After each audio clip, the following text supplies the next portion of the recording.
Hello everyone, कसे आहेत सगळे. सिम्पली फूड विथ तेजश्रीमध्ये मी तुमचं स्वागत करत आहे.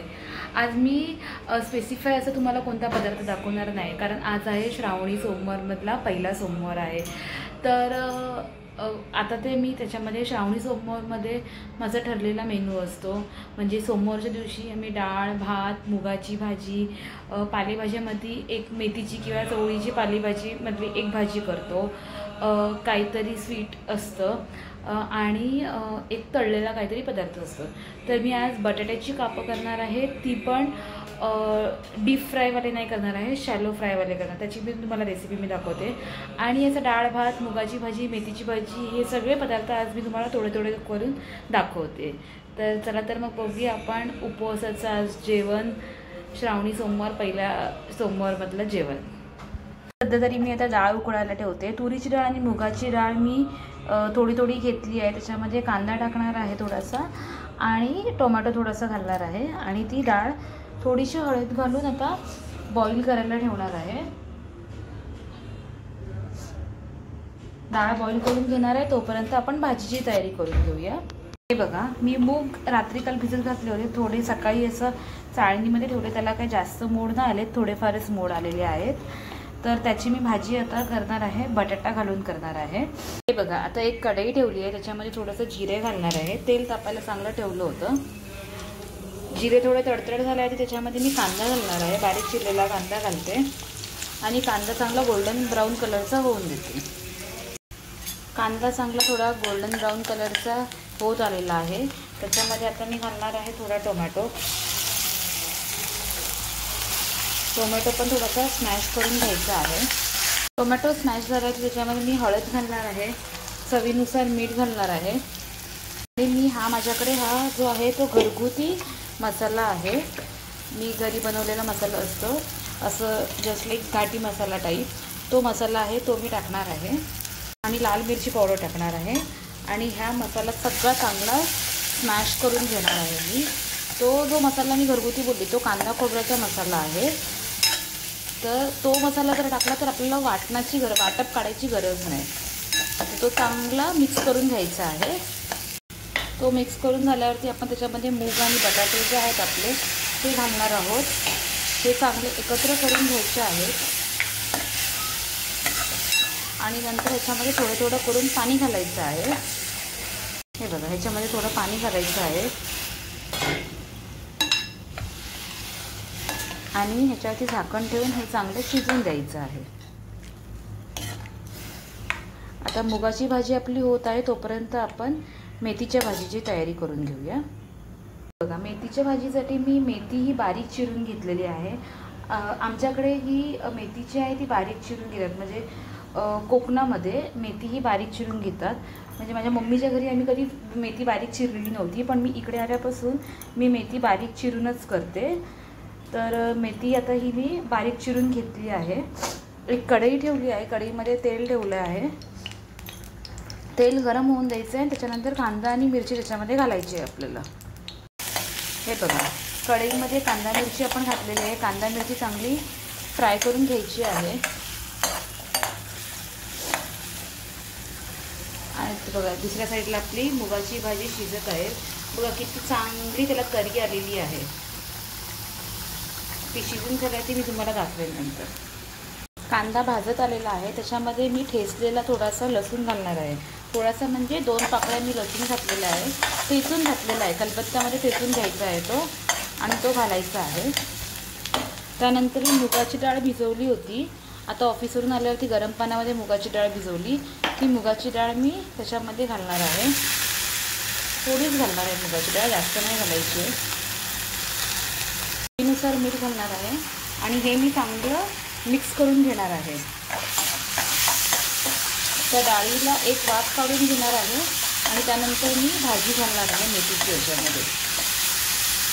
हे बघा, आता मेथीची भाजी मी ह्याच्यामध्ये घालणार आहे. मेथीची भाजी ही मी घातल्यानंतर ही चांगली मिक्स करून घेणार आहे. अशा पद्धतीने मी मिक्स करून घेणार आहे भाजी चांगली. आणि ही भाजी चांगली मिक्स झाल्यावरती त्याला चांगलं झाकण ठेवून वाफ काढून घेणार आहे त्याची. तोपर्यंत तुम्ही बघत असाल की मुगाची भाजी जी आहे ती आपली चांगली होत आलेली आहे. बघा हा बटाटा पण चांगला शिजलेला आहे आता, हे बघा. आणि थोडीशी अशी रसरशीतच ठेवायची आहे ती. ॲक्च्युली आम्ही उपवासाला भाकरी किंवा चपाती असं काही खात नाही, भातच खातो. बट तरी पण ती रसरशीतच थोडीशी ठेवणार आहे. अजून थोडंसं पाणी आटवून देणार आहे आणि नंतर मी गॅस बंद करून घेणार आहे. हे बघा आपली मेथीची भाजी तोपर्यंत होत आली आहे. मी पालेभाज्यामध्ये सहसा जास्त कांदा भाजून घेत नाही. आता ही बघा ही मेथीची भाजी होत आली आहे. त्याच्यावरती मी थोडंसं खोबरं घालणार आहे. आमच्या कोकणामध्ये सगळ्या पालेभाजीमध्ये खोबरं घातलं जातं. भाजी छान लागते. पण आता मी खोबरं घालून त्याला एक वाफ काढणार आहे मीडियम गॅसवरती आणि मग गॅस बंद करून घेणार आहे मी. हे बघा अशा पद्धतीने आपली मुगाची भाजी तर मस्त अशी रेडी झालेली आहे. झटपट अशी मुगाची भाजी आपली रेडी झालेली आहे. एवढंसं पाणी ठेवायचं आहे, रश्शेदार असते ती भाजी थोडीशी. आणि ही पण जी आहे आपली मेथीची भाजी ती पण रेडी झालेली आहे. हे बघा आता मी दोन्ही गॅस बंद करून घेतले आहेत. तर आता आपण डाळीची तयारी करून घेऊया. हे बघा ही डाळ आपण शिजवली होती, ती मस्त अशी घोटळून घ्यायची आहे. जेवढी तुम्ही डाळ चांगली घोटळून घेणार ना तेवढं ते डाळीला टेस्ट चांगली येते. छान अशी घोटळून घ्यायची आहे आणि मग आपण त्याला फोडणी द्यायची आहे. आता एक साईडला आपण टोप ठेवला आहे, त्याच्यामध्ये मी थोडंसं तेल घालणार आहे. पहिली राई जिऱ्याची फोडणी देणार आहे. हे बघा एका टोपात मी तेल घातलं आहे. त्याच्यानंतर त्याच्यामध्ये थोडीशी मी राई घालणार आहे आणि इथे मी जिरे आणि लसूण एकत्र केलं होतं स्मॅश, ते याच्यामध्ये मी घालणार आहे.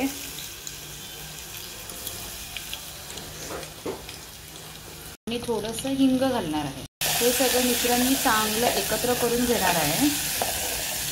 थोडासा लसूण लालसर व्हायला लागल्यावरती ह्याच्यामध्ये जी आपली बॉईल केलेली डाळ आहे ती मी त्याच्यामध्ये घालणार आहे. त्याच्यात थोडंसं मिक्स करून पाणी घालणार आहे. जास्त घट्ट पण नाही, जास्त पातळ पण नाही. चवीनुसार मीठ घालणार आहे आणि डाळ चांगली ढवळून घेणार आहे. त्याला चांगली अशी 1 ते 2 उकळी आणून देणार आहे मी. डाळ उकळत येईल तोपर्यंत आपण त्याच्यामध्ये थोडीशी कोथिंबीर घालणार आहे आणि एकत्र करून घेणार आहे आणि चांगली उकळी होऊन द्यायची आहे. तर तोपर्यंत आपण खिरीची तयारी करून घेऊया. बघा डाळ उकळत आली आहे, त्याच्यामध्ये मी अर्धा टेबलस्पून घी घालणार आहे. तुम्ही ते घी घातलं ना की डाळ ही पचायला पण चांगली असते आणि तुम्हाला टेस्ट वाईज पण ती चांगली लागणार. म्हणून फोडणीला नाही घालायची, ती वरून घालायची आहे उकळत आल्यावरती. तसंच आता आपण खिरेची तयारी करतो आहे. तर मी एका कढईमध्ये तूप घातलेलं आहे थोडंसं आणि आता मी त्याच्यामध्ये थोड्या शेवाळ्या घालणार आहेत. त्या शेवाळ्या माझ्याकडे ज्या आहेत त्या ऑलरेडी भाजलेल्या शेवाळ्या आहेत, पण तरी पण त्याला मी थोडंसं असं ड्राय रोस्ट करून घेणार आहे. हे बघा ह्या ज्या शेवाळ्या आहेत त्या थोड्याशा ड्राय रोस्ट करून घ्यायच्या आहेत. शेवाळ्या आपल्या ड्राय रोस्ट झालेल्या आहेत. त्याच्यामध्ये मी हे गरम केलेलं दूध आहे ते घालणार आहे. थोडं थोडं थोडं करून घालायचं आहे दूध त्याच्यामध्ये. आणि त्याच्यामध्येच मी आता मिल्कमेड घालणार आहे. मला अंदाज आहे म्हणून मी तेवढं बरोबर घालणार आहे. तुम्हाला अंदाज नसेल तर तुम्ही थोडं थोडं करून घालायचं आहे. आणि हे सगळं चांगलं एकत्र करून घ्यायचं आहे. घेतल्यानंतर त्याच्यामध्ये मी थोडीशी वेलची पूड घालणार आहे आणि ते चांगलं एकत्र करून घ्यायचं आहे आणि त्याला चांगली 1 ते 2 उकळी घेऊन द्यायची आहे. ह्याच्यामध्ये काही जण मावा पण घालतात, परत ते आपले कंदी पेढे असतात ते पण घालतात. घातले तर चालतात, असं काही प्रॉब्लेम नाही. पण तुम्ही मिल्कमेड जर घातलं ना तर तुम्हाला बाकी काहीही घालायची गरज लागत नाही. थिकनेस पण चांगला येतो, टेक्स्चर पण चांगला येतं आणि टेस्ट पण छान लागते आणि इझी पद्धतीमध्ये खीर बनवली जाते. सो तुम्ही नक्की ट्राय करून बघू शकता. खीर आपली उकळत ठेवलेली आहे तोपर्यंत आपण डाळीकडे बघूया. डाळ पण आपली चांगली उकळलेली आहे. त्याचं पण टेक्स्चर आपलं मस्त असं झालेलं आहे, तुम्हाला दिसतच असेल. तर आता ही डाळ आपण जास्त घट्ट पण नाही पातळ पण नाही, चांगली झालेली आहे. तर आता ही बंद करून घ्यायची आहे. हे बघा अशा पद्धतीने आपली खीर तयार झालेली आहे. आता आपण बटाट्यांच्या कापांची तयारी करूया. हे बघा, मी आता बटाट्यांच्या कापांमध्ये काय करणार आहे, आता मी हे अशा पद्धतीने स्लाईस केलेले आहेत बटाट्यांचे चांगले. एका टोपामध्ये मी पाणी गरम करायला ठेवलं आहे आणि त्याच्यामध्ये मी आता चवीनुसार थोडंसं मीठ घालणार आहे आणि हे मीठ चांगलं एकत्र करून घेणार आहे. आणि त्याच्यामध्ये जे आहेत आता मी केलेले होते बटाट्याची कापं, ती त्याच्यामध्ये मी सोडणार आहे आणि ते थोडेसे आहे ना शिजवून घ्यायचे आहेत. शिजवून म्हणजे कसं, एक 60% थोडंसं पातळ पातळ कापं केली आहेत मी, पटकन शिजणार ते. 1 ते 2 उकळीमध्ये शिजून जातील ते. तर ते 1 ते 2 उकळी याची काढून घ्यायची आहे. उकडत ठेवले आहेत तोपर्यंत मी भाताची तयारी करते. याच्यामध्ये मी तांदूळ घातले आहेत, पाणी घातलं आणि थोडंसं तूप घालून त्याच्यामध्ये जिरे घातलेले आहेत. तर जस्ट लाईक तो जिरा राईससारखा भात होणार आहे. आता तो भात करून घेऊया. हे बघा, हे बटाटे जे आहेत आपले चांगले उकडून झालेले आहेत. तर ते आता आपण त्याचं पाणी आणि बटाटे असे वेगळे करून घ्यायचे आहेत. हे बघा, अशा पद्धतीने आपण हे वेगळे करून घेतलेले आहेत. आता तुम्ही हे बघत असाल, याच्यामध्ये मी चाकू घालते म्हणजे हे 70 to 80% आपले शिजलेले आहेत. मग आता आपल्याला हे शॅलो फ्राय करायला एकदम मस्त जाणार. आता ह्याला आपण गार्निशिंग काय काय करणार आहोत, म्हणजे मसाला काय काय लावणार तो मी तुम्हाला दाखवते. हे बघा, हे असे मी पसरवून घेतलेले आहेत बटाटे. त्याच्यामध्ये मी थोडीशी धना पावडर घालणार आहे. त्याच्यानंतर थोडासा गरम मसाला घालणार आहे, लाल मिरची पावडर घालणार आहे थोडी अशी. त्याच्यानंतर हा जो आहे तो माझ्याकडे फिश मसाला आहे, तो मी थोडासा घालणार आहे. फिश मसाला म्हणजे मसाला आहे तो फिशचा, त्याच्यात दुसरं काही असं वेगळं कंटेंट नाही आहे. चवीनुसार मीठ घालणार आहे आणि हे जे आहे ते मी आगळ घालणार आहे थोडंसं. आगळ म्हणजे हे कोकमचं बनवलेलं असतं, जे आपण फिशसाठी वगैरे पण वापरतो, तर ते घालणार आहे. आणि थोडीशी आपली आमचूर पावडर आहे ना, ती घालणार आहे. आणि हे सगळं मी आता एकत्र करून घेणार आहे. हळूहळू असं एकत्र करायचं आहे, जेणेकरून तुमचा बटाटा हा तुटला नाही पाहिजे आणि सगळ्या बटाट्याला तो मसाला चांगला लागला पाहिजे. आणि थोडंसं एक 10 मिनटासाठी हे ठेवायचं आहे आणि नंतर आपण शॅलो फ्राय करायचं. ते दाखवते मी तुम्हाला शॅलो फ्राय कसं करायचं ते. हे बघा, हे बटाटे आपण चांगले मुरत ठेवले होते. आता आपण एका प्लेटमध्ये थोडासा रवा, थोडंसं तांदळाचं पीठ आणि मीठ टाकून हे मिश्रण आपण एकत्र करून घ्यायचं आहे. रवा थोडा जास्त घालायचा आहे, तांदळाचं पीठ थोडं कमी घालायचं आहे. आणि इथे एका पॅनमध्ये तेल आपण ठेवलं आहे शॅलो फ्रायसाठी. तर ते घालून आपण तेल चांगलं गरम होऊन द्यायचं आहे. तेल आपलं गरम झाल्यावरती हे जे असे बटाटे आहेत, बटाट्यांना हे आपण पीठ लावून घ्यायचं आहे, रवा आणि तांदळाचं, आणि ते आपण शॅलो फ्रायला ठेवायचं आहे. तुमचं याच्यामध्ये जास्त तेल पण राहणार नाही आणि टेस्टला पण मस्त असं फिश फ्रायसारखं वगैरे वाटतं. हे बघा,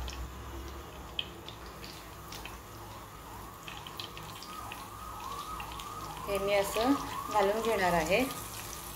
बघा, अशा पद्धतीने आपण हे पॅनमध्ये शॅलो फ्राय करायला ठेवायचं आहे. हे बघा, आता मी एका साईडने पलटी मारून घेतलेली आहे. एक साईड बघा आपली चांगली भाजून झालेली आहे. ह्याला भाजायला जास्त वेळ पण लागत नाही, कारण ते आपण ऑलरेडी शिजवून घेतलेले आहे, म्हणून जास्त वेळ लागत नाही आपल्याला भाजायला. हे बघा, अशा पद्धतीने आपले बटाट्याची जी कापं आहेत ती मस्त अशी फ्राय झालेली आहेत. आता हे आपण तेलातून काढलं म्हणून तुम्हाला खाली टिश्यूवरती तेल दिसत आहे, पण ते थंड झालं की बघा तुम्हाला थोडंसुद्धा तेल त्याच्यामध्ये राहणार नाही आहे. इतकं छान आणि क्रिस्पी आणि कुरकुरीत होतात. तसंच अशाच पद्धतीने आपण दुसरे पण जे आहेत ते भाजून घेऊया. अशा पद्धतीने आपण आता हे दुसरे पण फ्राय करून घेऊया. अशा पद्धतीने आपले काप पण सगळे रेडी झालेले आहेत. आता आपलं टोटल जेवण जे आहे ते रेडी झालेलं आहे. अशा पद्धतीने आपलं सगळं जेवण रेडी झालेलं आहे. डाळ, भात, मेथीची भाजी, मुगाची भाजी, बटाट्याचे काप आणि शेवाळ्याची खीर, हे आपलं जेवण रेडी झालेलं आहे. आता मी तुम्हाला सर्व करून दाखवते सगळं. हे बघा, अशा पद्धतीने माझं सगळं उपवासाचं जेवण तयार झालेलं आहे. हे बघा, भात, डाळ, मेथीची भाजी, मूग आणि बटाट्याची भाजी, शेवाळ्याची खीर, बटाट्याची कापं, हे असं उपवासाचं मस्त असं जेवण रेडी झालेलं आहे. तुम्ही बघत असाल किती छान आणि सुंदर दिसतंय. जेवण ॲक्च्युली हे एका तासामध्येच माझं रेडी झालेलं आहे. तुम्ही बनवायला गेलात तर तासभर पण नाही लागत, पटकन होऊन जातं. तर अशा पद्धतीने तुम्ही जेवण बनवलात फटाफट होऊन जातं आणि टेस्टलासुद्धा छान राहतं. इझी पद्धतीने आहे. तर अशाच प्रकारे नवनवीन रेसिपीसाठी आपण पुन्हा एकदा भेटूया. Till then take care, bye.